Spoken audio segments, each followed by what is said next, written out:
Hello and welcome back to Ladies of Lore, the podcast where we take all of the most wonderful women from mythology and folklore from all over the world and we unpick, unravel and explore their origins, their stories and how they've changed through time to arrive in today's modern world. I'm India and I'm so grateful as ever to have you here with me today. How are you doing? I hope you are well.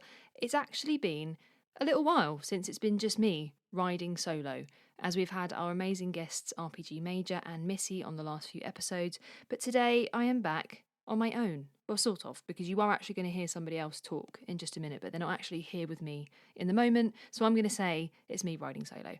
And you know what? I've really enjoyed having these guests. I've really enjoyed hearing what other people have to say, hearing RPG Major's incredible music and improvised songs. It's been wonderful, and having more guests on the podcast is definitely something that I am trying to do. And if it's something that you guys want, let me know if there are any types of guests that you would like to hear from, because it is something that I'm working on. I'm working on it. There will be more, because I did get some really positive feedback on all of the episodes when I've had other people on, so I do want to give you guys what you want. Anyway, back to the point of today's episode. Now, what you might have noticed, and you might have noticed this a little while ago, is that we've got a bit of a new look here on Ladies of Lore. And I have been teasing it for a little while, but finally we have got it. We have got a brand new logo, and I am obviously biased, but I really do love it. To give you a bit of context, when I started the podcast, I didn't think anyone was going to listen. So when I was setting it up and it asked me for podcast art, I just thought, well, what do I do? I don't know what to do. So I went to Canva and I cobbled together the logo that you've been seeing for the last year. And don't get me wrong, I don't think it was awful, but it wasn't amazing. And one of the things that I knew from day one of this podcast, before I even recorded anything, is that I really wanted to make sure that I covered a variety of cultures from all over the world. In fact, I've been telling you that in my little opening lines for quite a while now. And I felt like the logo that I had wasn't really representative of that. It was quite Eurocentric. And I didn't want to do that. I didn't want that to be what everybody saw, because I didn't think that it really represented what I talk about. So I decided a few months ago that I wanted to change it up a little bit and make it more reflective of what I actually talk about. And I put out a bit of a cry for help on Bluesky, which is where I met the amazing Clara. And we had a bit of a chat, and I did a terrible job of explaining what I wanted, because I don't know why, but when I picture things in my head, I then struggle to verbalise that. So I probably gave poor Clara a terrible description of the sort of thing that I wanted. But if I'm being honest, Clara was the exact right person for the job. She's got a wealth of experience in art surrounding mythology and folklore. So once I'd given her an idea of the sort of thing that I wanted, she said, I got you. And got me, she did. And she created the beautiful logo that you see now, which is a coin. And around the edges of the coin, there are little scenes. And each scene is of a woman from a different mythology from all over the world. Now, I could chat to you about this, but I think the best thing for me to do is actually to let Clara tell you herself, as she very, very kindly recorded a little something for me to pop into the episode, which explains her research process, it explains each little scene, and I just figured that you guys might enjoy listening to that too. So what I'll do is I'll pop that in just a sec, and then what I thought I would do for this week's episode is make it a bit of a tie-in, really, with the whole theme of logos, because what we're going to talk about today is logos in general, because there are so many instantly recognisable logos that feature many of our very own Ladies of Lore. So I've taken the liberty of doing a bit of research, picking a few to talk about, and that's what we're going to do today. But first, I'm going to pass you over to Clara, and she's going to talk to you all about the Ladies of Lore logo. I work in illustration. I also write and do some research related to folklore and mythology. And research is really what I enjoy doing the most for all of my work, because I like the coherence of it and deeply understanding, or at least as much as I can, different cultures I might work on for a project. So I got really excited when India commissioned this logo from me, because I really like when mythology and folklore and cultural projects try to take a universal point of view when they are actually trying to be as universal as possible. So, of course, everyone is going to have their biases, but it's always good to try to be as non-Eurocentric and as non-colonial as possible. So that's what I tried to start doing at the beginning on our first sketches.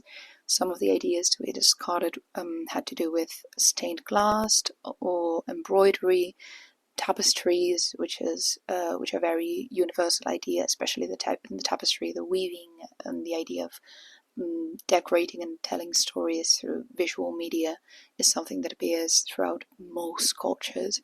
But the idea we settled on at the end was a coin, because, well, minting has not been universal. Lots of different elements, such as mollusk shells and pieces of glass or of metal, different shapes, have been used as coins, but in general the idea of minting coins has been pretty universal. So we stood with that, and I worked around and ended up making my own brushes to mimic the effect of a minted bronze-like coin, more or less. And we divided the exterior in 8 different sectors. There was a sketch at the beginning which had up to 16, but that might have been a bit illegible. But we divided in 8 sectors, and there began a process of thinking of 8 different myths with women in them, of course, with women as their protagonists from all around the world. And immediately that became really, really sad, because we had to leave out lots of them, which are very interesting. But I sent a proposal which India liked, and I was very happy about that. And if you look at the finished logo, starting it would be 12 o'clock at the top center, and you go clockwise. The first of the images would be Baba Yaga, which is for some a witch or a very old goddess. It's just an ancient female figure from Slavic mythology who is very, very powerful, and who I really like because she can be very chaotic for some things. I really like her stories. Then moving to the right, there's Sherazade from the 1001 Nights from Western Asian mythology. Well, this area, of course, has often been referred to as Middle East, but that's another term that I think is important to change actively when discussing this sort of mythological elements in different regions. And it's really, I think it's more practical to just talk about, in this case, Persian mythology. Then we have Kali from Indian mythology, is from the Indian subcontinent. Hindu mythology would be more correct. The goddess of war and destruction, and also a very, very punk rock goddess. I really like her. Then we have Atalanta from Greek mythology, legendary huntress, which I have always liked as a kid. I come from the Mediterranean, and I always thought she was a really, really cool figure. We have lots of different people around these selected around these stories, which I really like, because it's good to not just go for the girl boss figure, but Atalanta is just really, really cool. And sometimes you just need a female mythological figure who is just the deadliest with a bow and arrow, and that's really nice. Moving forward, we have Sedna from Inuit mythology. That would be in the northernmost area of Northern America. She is the goddess of the sea for the Inuit. She has a seal tail, and what's shown in this image is her losing her fingers, which then turn into fish and into seals, and she gives her own body that then becomes food for the fishermen. But as many others, just a very complex figure which has lots of different stories around her and lots of different interpretations. Then we have the Seven Sisters from Aboriginal Australian mythology. Aboriginal stories are fascinating, and this one I read in a book when I was a kid, and I really liked it. It was one of the first stories that made me think about the universality of looking for stories and things as, well, redundantly universal as looking at the stars, because the Seven Sisters the 7 personifications of the Perseids, of the stars that shine in the summer in the northern hemisphere. Would be in the winter for the southern. But they are 7 sisters, and 2 of them got caught by 7 brothers, and so they shine a bit not as intensely as the rest of the sisters. Then we have Oya from Yoruba mythology, which would the Yoruba people live in what's currently Benin, Togo, and Nigeria, and she is a very powerful goddess of storm, rain, and the buffalo is one of her symbols, and I really wanted to include her just looking very regal and very powerful in front of the storm. And lastly, we have it's Papalotl. I'm really hoping not to butcher the pronunciation. She is from Aztec mythology, and she's supposed to be one of the rulers of the several afterlives. She's usually found in the place where children go when they die before they're grown up, and she's known as the obsidian butterfly, which is very evocative, very beautiful, but it's also a very interesting figure because she has some stories in which she is equally graceful and powerful and terrifying, and she just keeps coming back to life, and she's very difficult to kill.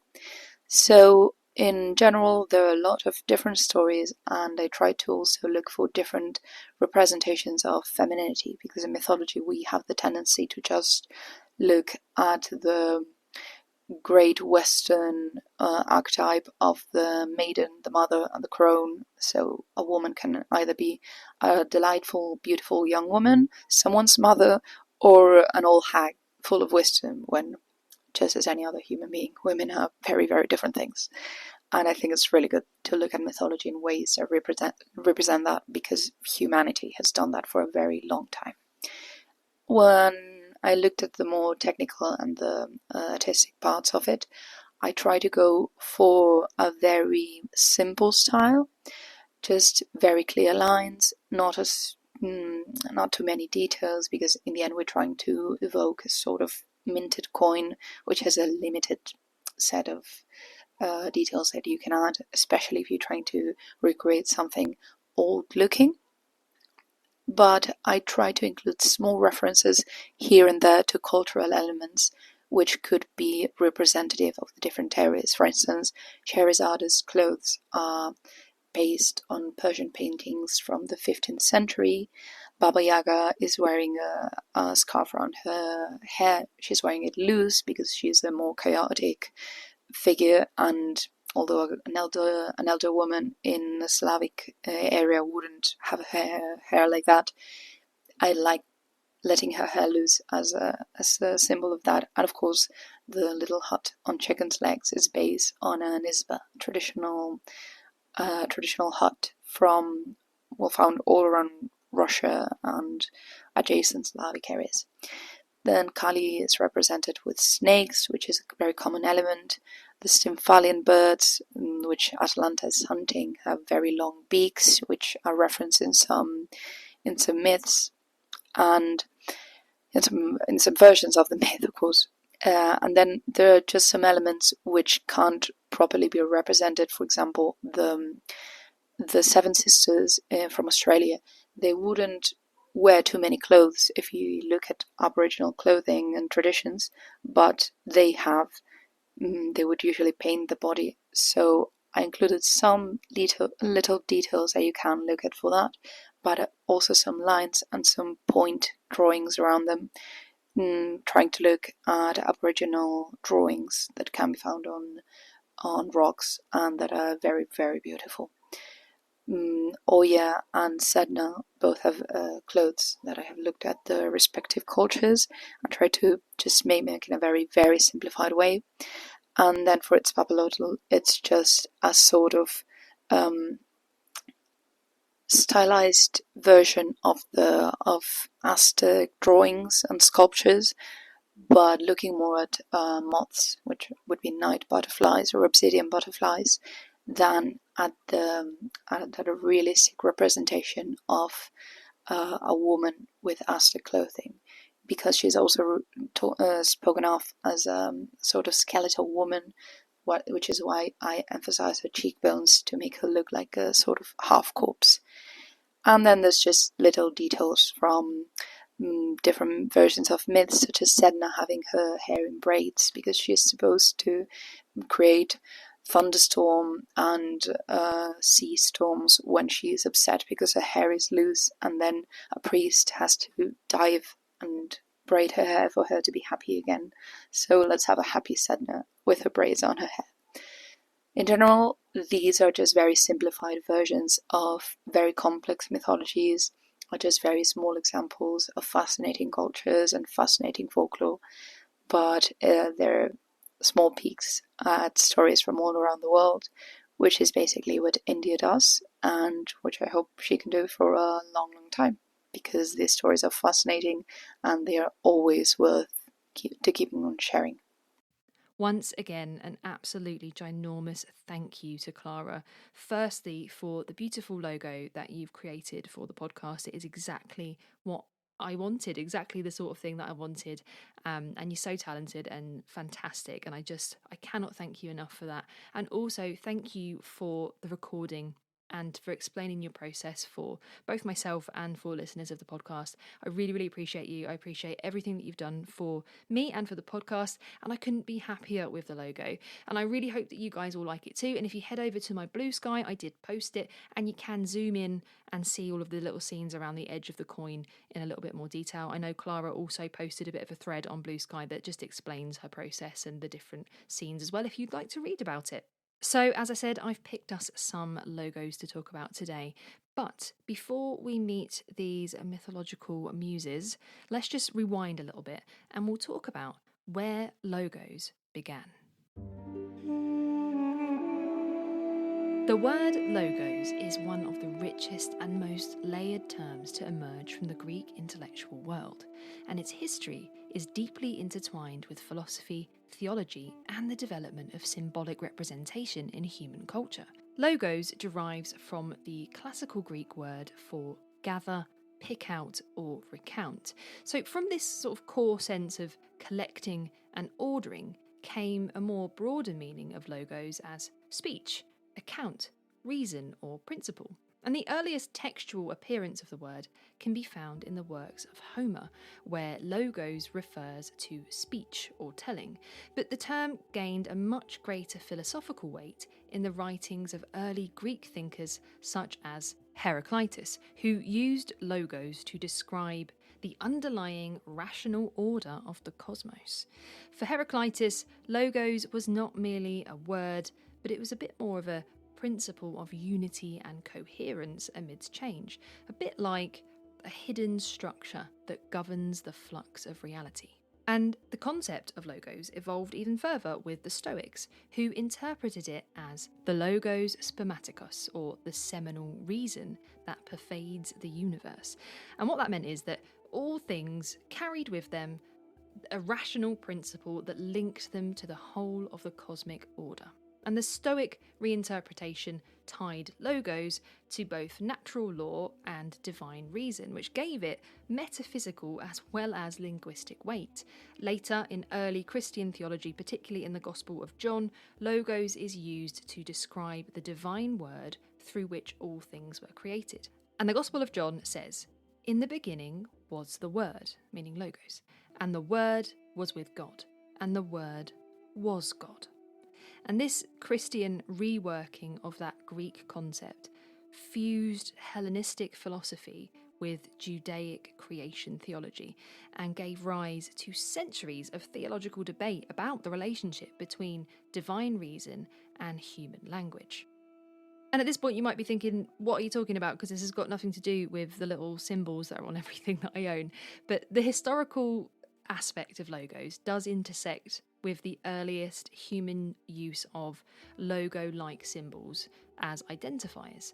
And long before the philosophical elaborations, humans always had an impulse to use marks and symbols And that can be found in Mesopotamia as early as 3000 BCE, where artisans began impressing seals on clay tablets and goods.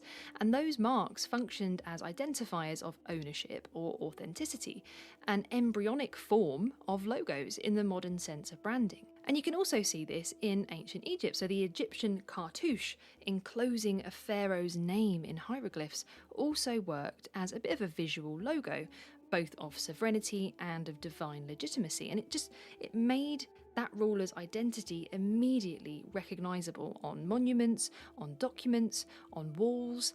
Anywhere you would see that symbol and you would immediately associate it with the pharaoh. So by the time you get to ancient Greece, the relationship between logos as a reasoned speech and logos as a symbolic representation combined. And Greek city-states issued coins stamped with images of deities or animals that acted as logo-like emblems. For instance, you've got the Owl of Athens associated with the goddess Athena, and this was a symbolic shorthand for the city-state itself. It was instantly recognisable, even across trade networks. And these images were not mere decoration, but they functioned the way that logos do today, condensing identity, authority, and values into one simple, single, repeatable symbol. That was very hard to say. It's very hard to say without messing it up, but I did. So there you go. The origin of the word logos is philological, philosophical, and visual all at once. From the gathering of speech into reason, to the cosmic order described by Heraclitus, to the seals of ancient Mesopotamia and coinage of Greece, logos has always been about making meaning manifest and enduring. Modern corporate logos inherit this as well. They are heirs to the richness of logos as reason and order, and just the practical tradition of marking objects with signs of identity and authenticity. And then when we come to the Middle Ages, logos as we understand them today weren't quite yet corporate trademarks, but the practice of using them to mark identity flourished in ways that laid the groundwork for modern branding that we see today. After the fall of Rome, Europe entered a period in which visual symbols became pretty essential for communication, particularly because literacy was very, very limited. And the reliance on imagery created a culture where emblems functioned much like logos do today. They were instantly recognisable signs that carried meaning, loyalty, and trust that everybody could understand. And one of the most important developments at this time was heraldry. And to put what that was really simply, it was basically a way of visually identifying somebody using symbols, colours, and a design on a coat of arms. And it arose from the need to be able to distinguish who was your enemy and who was on your side in battle. So from the 12th century onwards, knights, noble families and monarchs used these coats of arms emblazoned with very distinct colours, animals and geometric shapes, and they served both practical and symbolic functions. So like I said, on the battlefield, they allowed warriors in armour to be recognised. You've got to think they're wearing helmets, they've got shields and armour, you can't see their faces. So these were a way of knowing who was who. And not only that, but they also embodied dynastic identity, lineage and values. For instance, the fleur-de-lis became associated with French royalty, while lions and eagles appeared across many European coats of arms, each representing courage, nobility or divine sanction. And the repetition of these symbols across banners, shields, seals and documents made them powerful precursors of the corporate logo. They were standardised, they were widely recognised, and they were charged full of meaning. And then in day-to-day life, guilds which organised trades and crafts in medieval towns also relied on symbolic emblems to represent their craft. A blacksmith's guild might display hammers or anvils, a baker's guild loaves of bread or sheaves of wheat, and these emblems appeared on signs outside workshops, on official seals, and even stamped onto the goods. So much like modern brand logos, they guaranteed a standard of quality and origin. In fact, some of the earliest trademark-like protections came from this period, when authorities regulated the use of such marks to prevent fraud or counterfeiting. And what else was important in medieval life? Religion. And religious symbolism contributed quite greatly to the evolution of logos during that time period.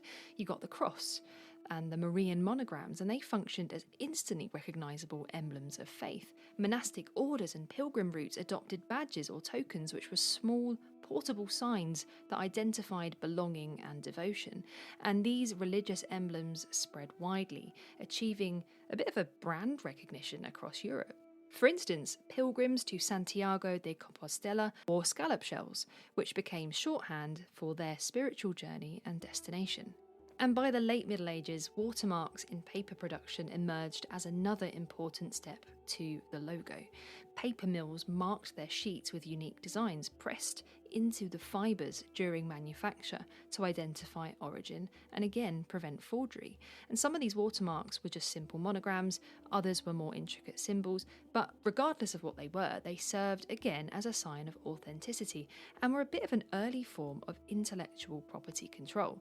So the medieval period took what had come before and all of this ancient practice of symbolic marking and reshaped it within the frameworks of a more feudal society with guild economies and religious culture. And these emblems, whether they were coats of arms or guild signs or watermarks on a piece of paper, functioned as medieval logos, embedding trust, authority and narrative into symbols that transcended literacy barriers. When the Renaissance and later the Industrial Revolution arrived, these practices laid the symbolic foundation for the modern logo, where visual identity became pretty much inseparable from reputation and recognition. And speaking of the Industrial Revolution, during that time period, logos as we recognise them today truly began to take shape.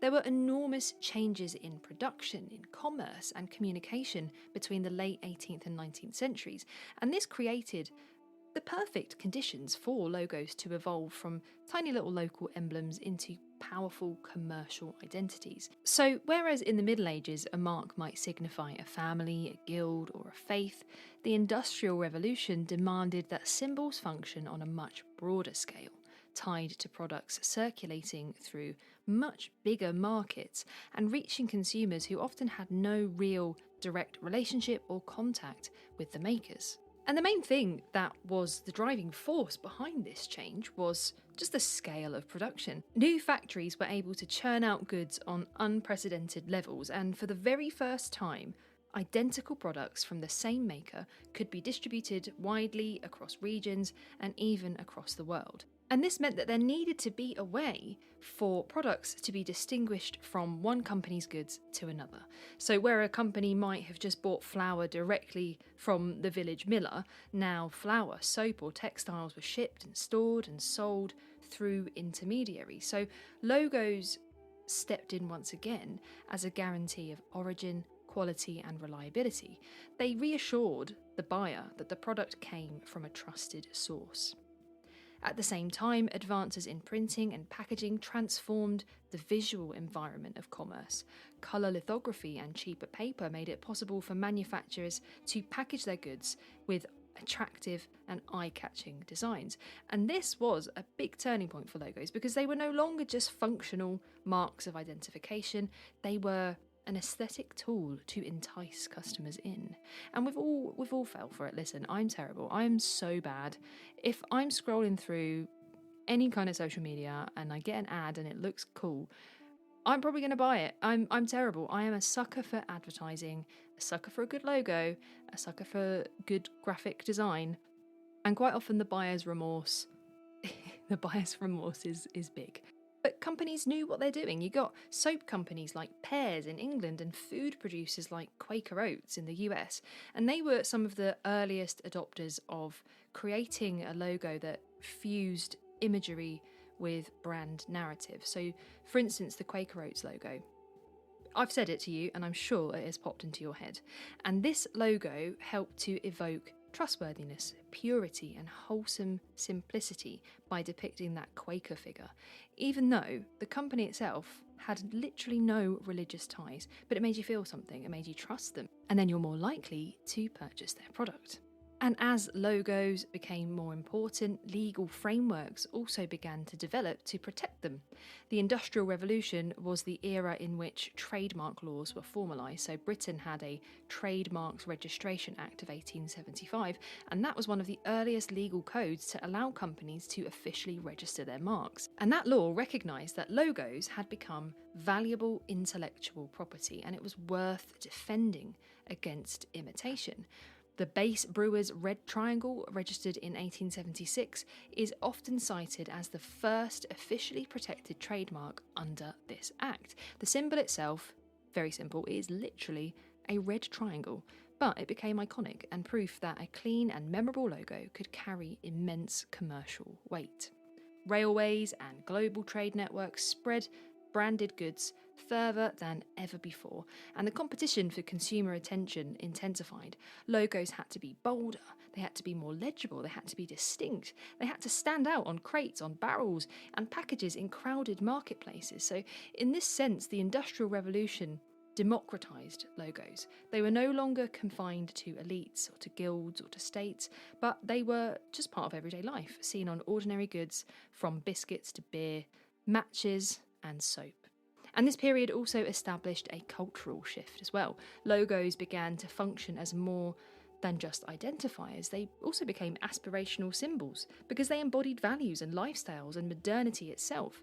Brands recognised that their logos could tell stories, whether it be a story of purity or a story of strength or progress or tradition, and consumers responded emotionally to these narratives, and the foundations of what we now call brand identity and brand loyalty were laid during this very time. So by the end of the 19th century, the logo had moved far beyond what it was in medieval heraldry and guild marks, and it wasn't just a guarantee of authenticity, but a bit of a commercial weapon. It was a way of shaping consumer choice.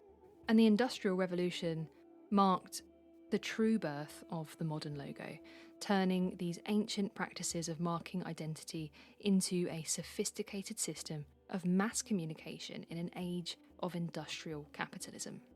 And that brings us to today, where we have quite literally millions of logos. We can't escape them. I'm looking at my desk right now and I can see the apple on my MacBook, the Oala on my water bottle, the Logitech logo on my keyboard and mouse, the little road symbol on my microphone, the little MSI on my screen. Literally everywhere I look in this room, there is a logo. Nearly every single thing in this room that I am in right now has a logo slapped on it. So just for a second, take a little look around you and look at the logos that you can see. Do you know where any of them come from? Do you know why they were chosen? Do you know what the story is behind them? So I've given you a backstory on the history of logos. I have actually spoken for quite a long time about the history of logos. I bet you never thought that you were going to listen to a podcast about the history of logos, but I do hope you've enjoyed that bit of backstory. But what I want to do now is hone in and get a little bit more specific, because we want to look at where some ladies of law have come into the picture.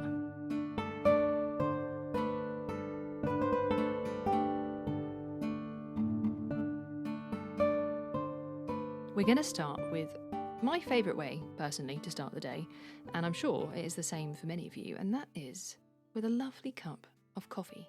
Because the Starbucks logo is, let's be honest, one of the most recognisable in the world. And what makes it really fascinating is it's actually really steeped in mythology, specifically the mythology of the sea. The central figure in the Starbucks logo is a siren, a two-tailed mermaid drawn from medieval and Renaissance imagery, itself inspired by the older traditions of Greek mythology. When Starbucks was founded in 1971 in Seattle, its founders, Gordon Boker, Jerry Baldwin and Zev Siegel, wanted a logo that reflected both the company's maritime heritage and the exotic allure of coffee. Seattle, a port city with strong seafaring history, shaped their decision to look for an image tied to the sea. They turned to old marine books and woodcuts, and they eventually found a 16th century Norse-inspired engraving of a siren with two tails. And this creature was chosen not only for its maritime connection, but also for its mythological symbolism of seduction and irresistible allure, which is a bit of an apt metaphor for the captivating pull of coffee, because it is. I mean, it is to me anyway. If I can smell coffee, I'm a happy person, put it that way. And the siren herself has a very long mythological lineage.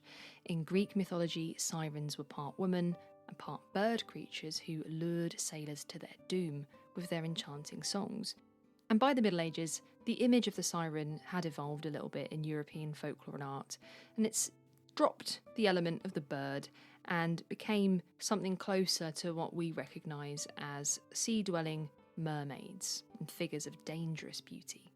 And the specific image used by Starbucks, the two-tailed siren, comes from medieval bestiaries and Renaissance heraldry, where the split tail allowed the figure to be drawn in a more symmetrical and stylised manner.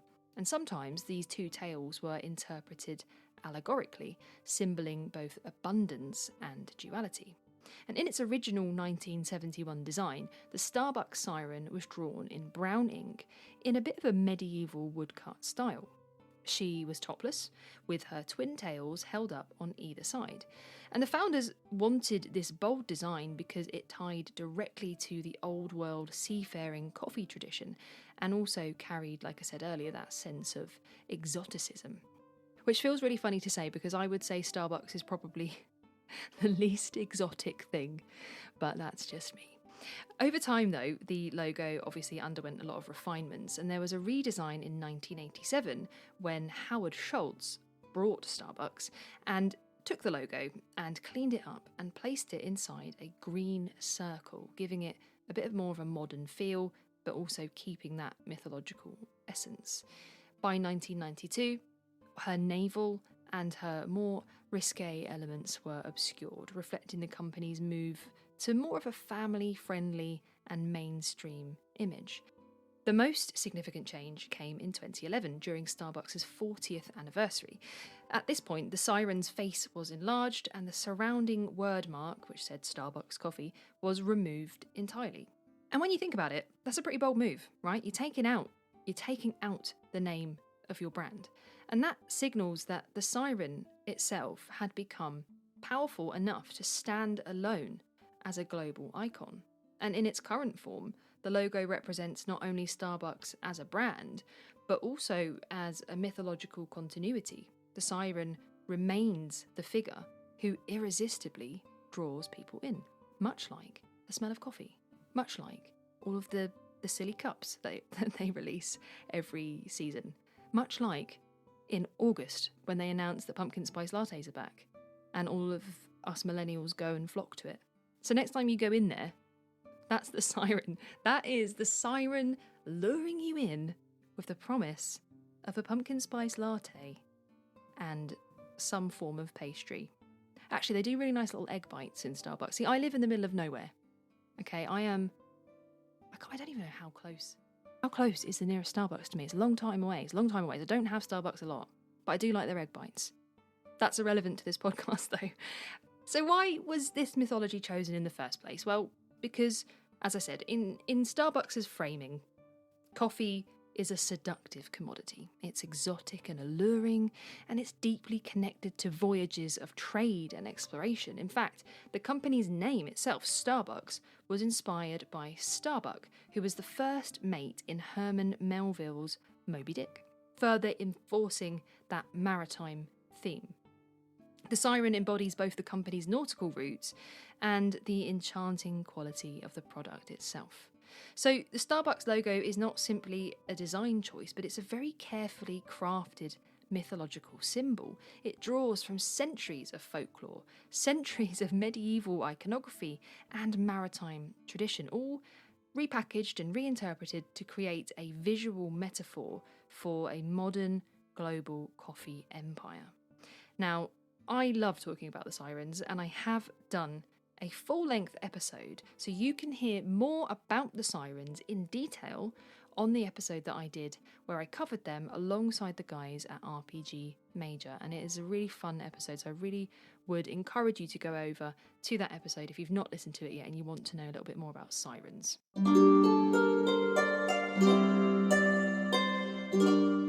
And then what do you do after you've had your coffee, or maybe before you have your coffee? I don't know. Depends on who you are, you know? Either before or after you have your morning coffee, you're going to get dressed. Now, I don't know how many of you are dressing in Versace. I'm certainly not. But we are going to now look at clothing, and we are going to specifically look at Versace, because the Versace logo is one of the most striking examples of mythology embedded firmly into modern branding. And like the Starbucks siren, it draws its power from an ancient feminine figure, this time from Greek mythology again, Medusa. Gianni Versace, who founded the fashion house in 1978, chose the head of Medusa as the brand's emblem. Medusa in Greek myth was one of 3 Gorgon sisters. She was the only mortal among them, and the one whose gaze had the terrifying power to turn anyone who looked at her to stone. And the earliest depictions of Medusa from archaic art around the 6th century BCE show her as a monstrous figure with bulging eyes and tusks and snakes for hair. But by the classical and Hellenistic periods, her image shifted somewhat and she became more beautiful and tragic. And she was depicted as both dangerously alluring and deeply compelling, and this evolution is what made her an archetype of irresistible power. And Gianni Versace was captivated by that duality of Medusa. For him, she represented a beauty that was overwhelming, hypnotic, and there was no turning back once you had encountered it. And there is an interview with Gianni Versace, and he once explained that he chose Medusa because she made people fall in love with her and they had no way back. And that perfectly captured exactly what he wanted his fashion brand to embody, an allure so strong that it captivates at first glance and leaves an indelible impression.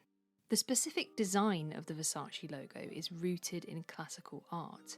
It shows a stylized head of Medusa, ringed by a meander pattern, which is a geometric motif known as the Greek key. And this itself symbolized infinity and unity in Greek art. Medusa's face is serene, symmetrical, and beautiful, stripped of all of the grotesque features from early mythological depictions, but her serpentine hair remains to hint at her danger and her power. In this way, Versace's Medusa is less about terror and more about the magnetic force of beauty and transformation. Choosing Medusa also tied the brand to Italy's rich classical heritage. Versace himself grew up in Reggio Calabria in southern Italy, a region steeped in Greco-Roman ruins and mythology. So the choice of Medusa wasn't just a personal symbol, but also a bit of a cultural one. It linked the fashion house to the grandeur of the classical past and situated it within a lineage of art, myth, and timeless style. Over time, the Medusa logo has come to signify more than just aesthetic allure. It embodies the Versace ethos, boldness, unapologetic sensuality, and the power of beauty to dominate and transform. Much like Medusa's mythical gaze, Versace's brand seeks to arrest attention, to overwhelm the senses, and to ensure that once seen, it's never forgotten.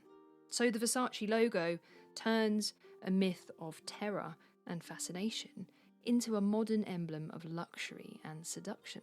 And so by reimagining Medusa not as a monster but more of a captivating figure of beauty, Gianni Versace gave his fashion house a logo that perfectly balances ancient myth with contemporary ideals of allure, identity, and power. And again, I did my very first episode of this podcast on Medusa, so you can turn back time a little bit and listen to that one if you want to hear more about Medusa and about how she originated and how she changed through time. I did briefly mention Medusa and Versace in that episode as well, so you can go back and listen to that if you haven't already.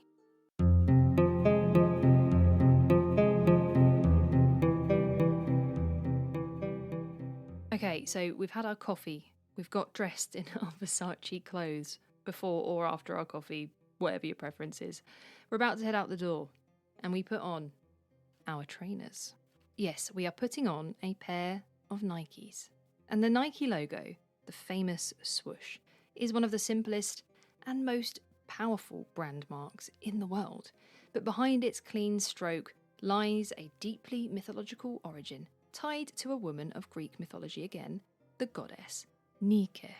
In ancient Greek religion, Nike was the winged goddess of victory. She personified speed, strength, and triumph, and she was often depicted as a graceful figure flying over battlefields, bestowing laurels upon victors, and she was closely associated with Zeus, the king of the gods, and Athena, goddess of wisdom and war strategy. And she embodied the divine reward for excellence, whether that be in war, in athletic competition, or creative endeavour. In fact, statues of Nike frequently adorned Greek temples, including the Parthenon, where she appeared as Athena Nike, symbolising victory and protection for Athens. And when Phil Knight and Bill Bowerman founded their athletic shoe company in 1964, originally called Blue Ribbon Sports, they saw a new name and a new identity to match their ambitions. By 1971, as they prepared to launch their own line of shoes, Knight wanted a logo that would capture both movement and energy. A graphic design student at Portland State University called Carolyn Davidson was hired to create the mark. She was paid just $35 for her work, and she produced several sketches before Knight chose the one that we now know as the swoosh. And the swoosh is more than an abstract check mark or tick mark. It was intentionally designed to represent the wing of the goddess Nike. Davidson's inspiration came directly from her role as a winged deity whose swiftness and grace symbolised the height of physical achievement. The shape itself conveys motion, speed, and propulsion, and that makes it a pretty perfect metaphor for athletic performance. So in essence, the swoosh is a visual translation of the goddess's wings into a modern symbol. And the choice of Nike as a company name, or Nike as a company name, reinforced this mythology. Phil Knight wanted a name that carried both global recognition and a timeless association with victory. Nike was short, powerful, and connected directly to the world of competition and excellence. Just as ancient warriors and athletes prayed to Nike for triumph, modern athletes could symbolically wear her emblem as they pursued their own victories. And over the decades, the swoosh has undergone only subtle changes, really. Originally, it was paired with the word Nike and sometimes encased in a little red box or a little orange box, but eventually it came to stand on its own, much like the Starbucks siren. And today, the swoosh is recognised globally without the need for text, and it's a universal icon of sport, ambition, and triumph. And what's particularly striking about this logo is how it distills thousands of years of myth into one single brushstroke, and it carries with it the weight of Greek cultural ideas, excellence, triumph, and the pursuit of greatness, while remaining utterly modern and adaptable. There are very few logos that manage to fuse that sort of ancient symbolism with contemporary design so seamlessly. And therefore, the Nike swoosh is not just a clever design, but it's a really deeply mythological emblem, like Medusa for Versace and the siren for Starbucks. Nike's goddess represents a feminine archetype of power. In her case, she's not there as a symbol of seduction or a symbol of liberty or of allure, but she's a symbol of victory itself, and a timeless reminder that human beings strive not only to compete, but to conquer. And there you are. 3 brands, and 3 of many. I could have gone on, I could have spoken about quite a lot more of them, but there are 3 that have very deep ties to mythology in their branding. But why do we think brands turn to women from mythology? For me, I think it's just myths endure. They carry an almost archetypal power, and they have this never-ending ability to evoke deep emotions across cultures and across time. The Starbucks siren whispers temptation. Medusa warns and seduces. Nike encourages competition. In each case, the logo is so much more than design. It's modern myth retold through branding. These women might have come from ancient tales, but today they sit on your coffee cup, they're on your clothing label, and they are on the shoes, on your feet, quietly shaping how we perceive products and stories. Thank you so much for joining me today. I know it's been a bit of a different episode, but I do love me a little tie-in and a bit of a themed episode. So I do really hope that you enjoyed it and that you learned something new, and also that you love the new logo as much as I do. If you want to check out Clara, please do. You can find all of her social media links in the show notes. So if you want to go and show her some love, please do.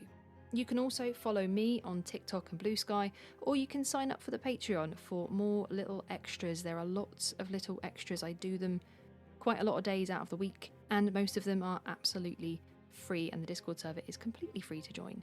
I also have my exclusive series Heroines of History over there, where this month's episode will focus on the life and work of Mary Curie. Thank you once again for listening. I'll be back next time to unravel another thread in the rich tapestry of women in mythology and folklore.